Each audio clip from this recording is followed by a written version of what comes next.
तर मंडळी, स्वागत आहे तुमचं आपल्या नवीन एका मिनी ब्लॉगमध्ये. आणि मंडळी, आजचा आमच्या शिमगोत्सवाचा शेवटचा दिवस. आज धुलीवंदनाचा दिवस होता आणि आमच्या गावामध्ये जत्रोत्सव देखील असतो.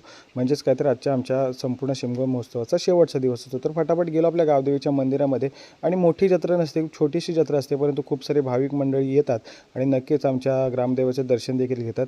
तर म्हणजे त्यानंतर एक प्रथा आहे आमच्या गावामध्ये की आईकडे जोगवा मागितला जातो आणि तो जोगवा देखील आमच्या गावातील सर्व मंडळीच्या माध्यमातून मागितला जातो. आणि त्या ठिकाणी नाचायला खूप सारी जाम धम्माल मजा मस्ती ते गावातली सगळी तरुण मंडळी असू देत अथवा वयस्कर मंडळी असू देत, खूप सारी मंडळी एकत्र येऊन तो जोगवा आईकडे मागतात.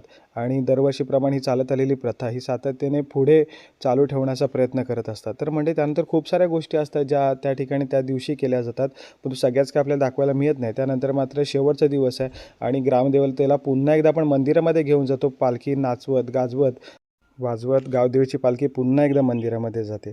तर म्हणजे तिथला कार्यक्रम आटपून आपण पुन्हा एकदा गेलो लाडघरला, कारण त्या ठिकाणी कबड्डीच्या स्पर्धेची ऑर्डर होती आपल्याला. तर म्हणजे आजच्यापुरती एवढंच. Ta-ta, bye bye.